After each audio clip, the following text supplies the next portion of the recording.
One of the things you have to do in any creative industry, and I think in uncreative industry as well, it's the same. You have to have belief. You have to want something.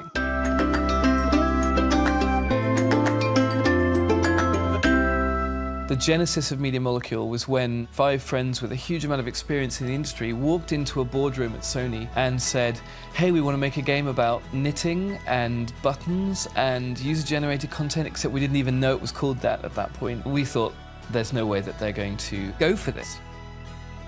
Creativity is just a fundamental thing that we do as humans.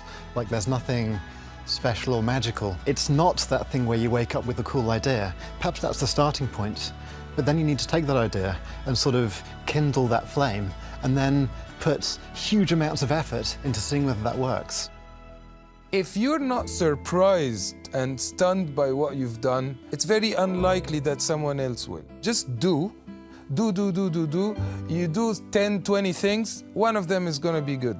That's the attitude, and we don't know which one. Let's choose together later. When you think this is going to be cool, but I don't know whether that's going to work, then you're definitely exploring something that perhaps no one's tried before. Then you're innovating. You can't ship something as complicated as a game without embracing a mixture of iteration and explosion and evolution, and then sometimes that crazy idea.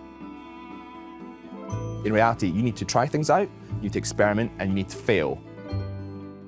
And one of the most amazing things about failing is it gives you a new constraint. It's like, I went down that road was painful, but that's cool because now you've given yourself a new kind of wall to push off. Love the good as well as the bad, because it might be the bad that actually leads to something much better than where you thought you were heading in the first place. You need that combination of a spark of a sideways thought or an inspiration that you got, but then to combine that with the tenacity to actually see that through into something that ships.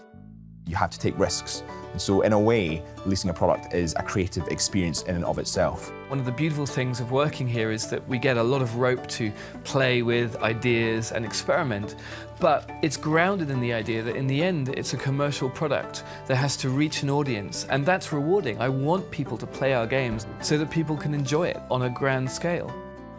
So Media Molecule doesn't exist in a vacuum. We exist within the larger picture of Sony. I'm so lucky that we've been allowed to take risks in certain key places, and the result is the games that we've made.